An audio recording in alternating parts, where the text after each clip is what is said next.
Hello नमस्कार प्यारे साथियों। मैं रूप मुक्ता प्रेरक आपका स्वागत करता हूं अपने यूट्यूब चैनल हिंदी साहित्य सरोवर में। जैसा कि आप लोगों ने मुझे बहुत ज़्यादा डिमांड की थी कि आप सर व्याकरण की भी कुछ वीडियो बनाइए, तो मैंने व्याकरण का देखो बिल्कुल ये जो वीडियो मैं बना रहा हूं भाषा और व्याकरण, ये उन सभी बच्चों के लिए भी है जो चाहे 5th क्लास में हो, चाहे 8th में हो, चाहे 10th में हो, चाहे 12th में हो, चाहे कॉलेज लेवल के BA के हों, चाहे PG के हों, मतलब या कोई कंपटीशन लेखपाल वगैरह की तैयारी कर रहा हो, या किसी TGT PGT में अगर व्याकरण आती है, तो जिन्होंने अभी बिल्कुल से अभी से ही तैयारी शुरू करी है, तो उन लोगों का बेस क्लियर करने के लिए ये जो टॉपिक मैंने भाषा और व्याकरण लिए हैं, ये ऐसी मैं बुक से आपको पढ़ाने जा रहा हूँ जिससे आपका बिल्कुल बेस क्लियर होता चला जाएगा। आपको बिल्कुल बहुत ही अच्छे ढंग से समझ में आने लगेंगी सारी चीज़ें। तो उन सब चीज़ों को ध्यान में रखते हुए मैंने ये जो है भाषा और व्याकरण का टॉपिक लिया है, और मैं बिल्कुल आपको जड़ से चेतन तक पहुंचाऊंगा। इसमें बिल्कुल बारीकियों से मैं जो है पढ़ाऊंगा, और हल्के हल्के आपको बिल्कुल सारी चीज़ें विस्तार से मैं पढ़ाता चला जाऊंगा इस वीडियो के माध्यम से। ठीक है, तो चलिए शुरू करते हैं। और यदि आपको मेरा पढ़ाया हुआ सही लगता है और समझ में आता है कुछ भी, और आपको लगता है कि ये कहीं ना कहीं मुझे फ़ायदा देगा, तो आप मेरे चैनल को लाइक शेयर सब्सक्राइब भी कर सकते हैं। तो चलिए शुरू करते हैं। आज का जो टॉपिक है भाषा और व्याकरण है। तो सबसे पहले हम जान लेते हैं कि भाषा क्या होती है। भाषा यानी कि अंग्रेजी में जिसे हम कहते हैं लैंग्वेज। ठीक है, तो अंग्रेजी में जिसे हम लैंग्वेज कहते हैं, तो भाषा क्या है। सबसे पहले ये समझ लो भाषा क्या है। जो हम अपने मन में जो हमारे विचार होते हैं, जो भाव होते हैं। देखिए, अगर हम किताब की लैंग्वेज की बात करें, ठीक है, इसकी भाषा की बात करें, तो यहाँ दिया हुआ है कि मनुष्य अपने भाव तथा विचारों को कई प्रकार से व्यक्त कर सकता है। ठीक है, अब जो मनुष्य है, जो पृथ्वी पर जिसने जन्म लिया है, वो उसे किसी न किसी से बात करना ही होता है। ठीक है, क्योंकि उसे हम लोगों को कहीं ना कहीं किन्हीं न किन्हीं साधनों की ज़रूरत पड़ती रहती है। तो एक दूसरे से बात करने के लिए, अपने विचारों का आदान प्रदान करने के लिए हमें जिसकी आवश्यकता पड़ती है वो भाषा ही तो है। अब देखिए, भाषा वह साधन है जिसके द्वारा मनुष्य अपने जो है विचारों अथवा भावों को व्यक्त करता है, या विचारों या जो है भावों का आदान प्रदान करता है। अब इसमें बहुत सारे उदाहरण इन्होंने दिए हुए हैं, उन पे मैं ज़्यादा गहराई से नहीं जाऊंगा। आप इसे अच्छे तरीके से देख लीजिए, और आप चाहे तो इसका स्क्रीनशॉट भी ले सकते हैं। देखिए, जितने भी जो उदाहरण हैं भाषा से संबंधित, अब देखिए वो क्या है। चाहे अगर मैं बात करूं मैं दुकान पर जाता हूं, या मैं किसी टीचर से जो है मिलता हूं, या कोई स्टूडेंट मुझसे मिलता है, तो वो सब क्या है, वो अपनी बात कहता है, मैं उसकी बात सुनता हूं। ठीक है, तो ये सब क्या है, विचारों का आदान प्रदान ही तो है। तो इस तरीके से कई लोग अपनी जो है विचारों का आदान प्रदान एक दूसरे से करते हैं। अब आप ये कहोगे कि सर जो गूंगा है वो किस तरीके से अपने विचारों का आदान प्रदान करेगा। तो देखिए, उसके लिए भी एक तरीका है, वो संकेतों के माध्यम से करेगा, और यहाँ पर दिया हुआ भी है। ठीक है, तो जो गूंगा व्यक्ति है वो संकेतों अथवा अस्पष्ट ध्वनियों से अपने विचारों का अथवा भावों का आदान प्रदान करेगा या व्यक्त करेगा। ठीक है, अब जितने भी ये सारी चीज़ें दी हुई हैं, इनके माध्यम से इन्होंने कंक्लूज़न भी दिया हुआ है कि उपर्युक्त साधन द्वारा एक मनुष्य अपने बात एक दूसरे तक पहुंचाता है। ठीक है, जैसे इन्होंने बताया कि जो है हरी झंडी या बत्ती दिखाना, दरवाज़ा खटखटाना, सिर हिलाना आदि कई प्रकार के जो है संकेत हो सकते हैं, और ये अस्पष्ट ध्वनियों की भाषा इन्हें मान लिया जाता है। ठीक है, परंतु ये सब भाषा के अंतर्गत नहीं आते हैं। जितनी भी ये चीज़ें हैं ये किसके अंतर्गत नहीं आती, भाषा के अंतर्गत नहीं आती। ठीक है, क्योंकि भाषा एक क्या है, एक ऐसा रूप है जिससे हम अपने जो है विचारों का आदान प्रदान एक तरीके से मतलब खुल के करें, जो हमारी बात को बिल्कुल समझ सके। ठीक है, तो संकेत केवल एक माध्यम हो सकते हैं, मगर पूर्ण हम इसे जो है भाषा का माध्यम नहीं कह सकते। देख लीजिए कैसे, परंतु ये सब भाषा के अंतर्गत नहीं आते। शब्दों के द्वारा विचारों के आदान प्रदान को ही भाषा कहते हैं। ठीक है, जो भाषा का आदान प्रदान शब्दों के द्वारा होता है उसे भाषा कहा जाता है। विश्व में अनेक भाषाएं बोली जाती हैं। आपको पता ही है कि हमारा जो वर्ल्ड है उसमें बहुत सारी जो है भाषाएं बोली जाती हैं विश्व में। हिंदी, जर्मन, चीनी, फ्रांसीसी, अंग्रेजी, इस तरीके की बहुत सारी भाषाएं बोली जाती हैं। हमारे भारत में भी कई सारे प्रांत ऐसे हैं जिसमें अलग अलग बोली और भाषाएं बोली जाती हैं। अगर हम बात करें गुजराती, तमिल, तेलुगु, कन्नड़, पंजाबी, उड़िया, ठीक है, इस तरीके की हमारे यहाँ जो है अलग अलग प्रांतों में, अलग अलग राज्यों में अलग अलग भाषाएं बोली जाती हैं। चलो हम बात कर लेते हैं कि भाषा के भेद कितने होते हैं। तो अगर भाषा के भेद की बात करें तो देखिए आप लोगों को भी पता होगा बहुत अच्छे से, और जो हमारे छोटे बच्चे भी अगर इन वीडियो को देख रहे होंगे, क्योंकि लॉकडाउन में अभी जो है इन लोगों की क्लासेस स्टार्ट नहीं हुई हैं, तो उन सब सारे बच्चों को ध्यान में रखते हुए, जितने भी बच्चे हैं चाहे वो छोटे हों या बड़े हों, ठीक है, जो अभी अभी जिन्होंने अपना कंपटीशन का स्टार्ट किया है या जिन्होंने पढ़ना अभी शुरू किया है, उन सभी के लिए भी ये वीडियो जो है बहुत ही महत्वपूर्ण होने वाली है। तो देखिए मौखिक भाषा होती है, लिखित भाषा होती है और एक सांकेतिक भाषा होती है, यानी कि हम भाषा को जो है 3 प्रकार में विभाजित कर सकते हैं या भाषा के हम 3 भेद मान सकते हैं। अगर हम बात करें केवल भाषा के भेद की, तो कहीं कहीं हम 2 भेद भी मान सकते हैं, लिखित और मौखिक, ठीक है। और सांकेतिक को हम अगर नहीं मानते तो 2 भेद भी, अगर कहीं कहीं आपको दिया हो किसी परीक्षा में कि भाषा के कितने भेद होते हैं, अगर दिया हो ऑप्शन में 1, 2 या 3, 4 तो 3 लगाएंगे आप, और अगर कहीं 3 नहीं दिया है तो आप 2 को टिक कर सकते हैं, क्योंकि जो अगर हम प्रमाणिक रूप से बात करें तो भाषा के 2 ही भेद माने जाते हैं, मौखिक और लिखित, ठीक है, मौखिक और लिखित। चलिए बढ़ते हैं आगे। मौखिक भाषा क्या होती है ये आपको पता ही होगा, बाकी मैं जो है बता देता हूँ, अपने कुछ व्यूज़ बताऊँगा, अपने माध्यम से कुछ बताऊँगा, कुछ आपको इस किताब की सहायता से बता देता हूँ। मौखिक भाषा क्या है? जब कोई व्यक्ति जो मुख से बोलकर परस्पर भाषण अथवा बातचीत के द्वारा अपने विचार प्रकट करता है तो इसे मौखिक भाषा कहा जाता है, ठीक है।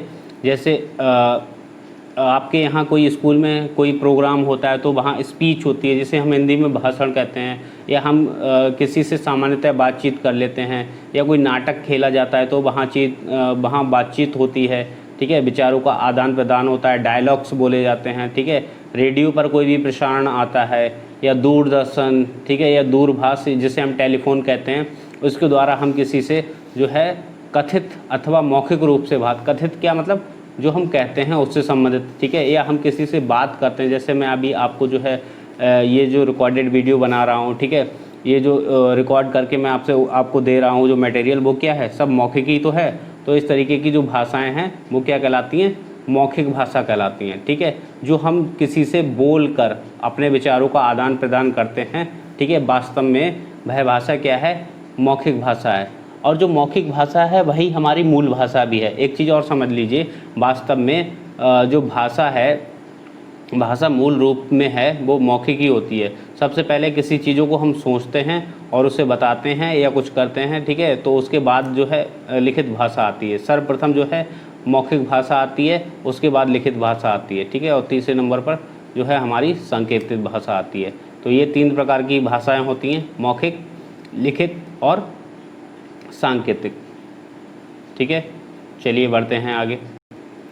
देखिए यहाँ पर आपको दिया हुआ भी है कि जो मौखिक भाषा है उसी के आधार पर जो है क्या है, लिखित भाषा का अस्तित्व, ठीक है, उजागर होता है, या मौखिक जो भाषा है उसी के आधार पर भाषा का लिखित रूप, ठीक है। तो पहले कोई चीज़ मौखिक होती है, अगर हमने उसको जो है कहीं लिख दिया तो वो लिपिबद्ध हो जाती है, ठीक है, तो वो लिखित भाषा कहलाती है। और बाद में जैसे कि हमारे जो आजकल इतिहास हैं, ठीक है, पांडुलिपियाँ हैं, ये सब क्या हैं, लिखित है, ठीक है, जो इतिहास जो लिख गया वो इतिहास बन गया, है ना। तो चलिए बात कर लेते हैं लिखित भाषा की। जब कोई व्यक्ति अपने भाव विचारों को लिखकर व्यक्त करता है, ठीक है, लिखित भाषा में, वैसे इसमें कुछ हार्ड एंड फास्ट वाला रूल नहीं है, मौखिक मतलब बोलकर और लिखित मतलब लिखकर, ठीक है। तो जब कोई व्यक्ति अपने भाव अथवा विचारों को, ठीक है, लिखकर व्यक्त करता है तो इसे लिखित भाषा कहते हैं, ठीक है। जैसे कौन कौन सी, कैसे समझ लेंगे उदाहरण के माध्यम से। जैसे कक्षा में अध्यापक श्यामपट्ट पर लिखते अथवा आप अपनी कॉपी पर लिखते हैं, ठीक है। आप जैसे आप सभी लोग जो वीडियो देख रहे हैं, अभी कोई हो सकता है इसमें से कोई आपको मेन पॉइंट मिल जाए। जैसे मैं बात कर लेता हूँ ऊपर से, तो देखिए कंपटीशन लेवल के अगर मैं क्वेश्चन निकालूँ इसी टॉपिक से, कोई टॉपिक, कोई किताब छोटी या बड़ी नहीं होती, इस टॉपिक से भी मैं एक अच्छे क्वेश्चन को निकाल सकता हूँ। देखिए बात करते हैं तो किसकी, यहाँ ये जो लाइन दी हुई है, वास्तव में भाषा मूल रूप में मौखिक होती है, ठीक है। यहाँ से क्वेश्चन निकलता है आपका, मौखिक भाषा के आधार पर ही भाषा का लिखित रूप अस्तित्व में आया। ज़्यादातर ये लोगों को नहीं पता होगा, तो यहाँ से आपका ये क्वेश्चन बन जाएगा कि वास्तव में कौन सी भाषा जो है मूल रूप में होती है, तो आप बताएंगे मौखिक, ठीक है। और दूसरा क्वेश्चन बन जाएगा कि मौखिक भाषा के आधार पर कौन सी भाषा का अस्तित्व में पाया जाता है या अस्तित्व में कौन सी भाषा आती है, ठीक है। तो वहाँ पर आपकी आ जाएगी लिखित भाषा। तो इस तरीके से भी क्वेश्चन बन सकते हैं, ऊपर भी बहुत सारे क्वेश्चन बन सकते हैं कि कौन कौन सी भाषाएं कहाँ किस प्रांत में बोली जाती हैं या भाषा किसे कहते हैं। तो ये क्वेश्चन आपके नॉर्मल जो प्राइवेट स्कूल्स हैं उसमें इंटरव्यू में पूछ लिए जाएंगे अगर आप भाषा के टीचर हैं तो, या फिर आपसे जो है कहीं ना कहीं आपके छोटे मोटे एग्ज़ाम में भी आ जाते हैं। और ये जो मैंने 2 क्वेश्चन आपको निकाले थे मौखिक भाषा से संबंधित, ये अच्छे खासे आपके कंपटीशन टीजीटी बीजीटी में भी पूछे जा सकते हैं। बात मैंने कर ली थी लिखित भाषा की, अब मैं बात करता हूँ सांकेतिक भाषा की। तो सांकेतिक भाषा क्या है? सांकेतिक जो भाषा होती है वो संकेतों यानी कि इशारों के माध्यम से या संकेतों के माध्यम से व्यक्त की जाती है, ठीक है। तो संकेतों के द्वारा भी मनुष्य अपने मनोभावों को व्यक्त करता है, परंतु ठीक है जो मनुष्य है वो संकेतों के माध्यम से भी अपने मनोभावों को व्यक्त करता है, परंतु ये भाव कैसे हैं, ठीक है। ये भाव, ठीक है, यहाँ पर थोड़ा सा मिसप्रिंट हो गया है, उसको मैं बता दे रहा हूँ। परंतु जो मनुष्य है ना वो कभी कभी क्या करता है, लिखित और मौखिक भाषा के अलावा, अब देखिए हर जगह मनुष्य तो या इंसान उपलब्ध नहीं हो सकता। अब जितने भी हमारे जो साइन बोर्ड हैं या जो हम लगाते हैं ट्रैफिक के जो रूल्स हैं, है ना, उन सबको हम चिन्हों के माध्यम से ही तो व्यक्त करते हैं, ठीक है। तो ये जो भाव अथवा विचार हैं ये अस्पष्ट व अपूर्ण होते हैं, ठीक है। ये केवल वहाँ पर ही उपयोग किए जाते हैं जहाँ पर हमें चिन्हों की मदद लेनी होती है, ठीक है, कहीं संकेतों की मदद लेनी होती है, तो इनको आजकल वहीं यूज़ किया जाता है। बाकी अगर हम प्रमाणिक भाषा में बताएं तो इसका अब कोई भी यूज नहीं रह गया है। जैसे मैं ट्रैफिक्स पे बात करूं तो लिखा होता है कि कई तरीके के इस तरीके के साइन बने होते हैं, या कहीं आपका इस तरीके का बना हुआ होता है, ठीक है, तो वहाँ लिखा होता है नो हॉर्न, ठीक है, ठीक है। और इस तरीके से अगर मैं कर दूं तो क्या हो गया, नो स्मोक। तो इस तरीके के जो हैं आपको ट्रेन या बसों में इस तरीके के साइन देखने को मिल जाते हैं, वो हमारी क्या है, सांकेतिक भाषा है, ठीक है। तो इस तरीके से आपको ये सब चीज़ें देखने को मिल जाएंगी।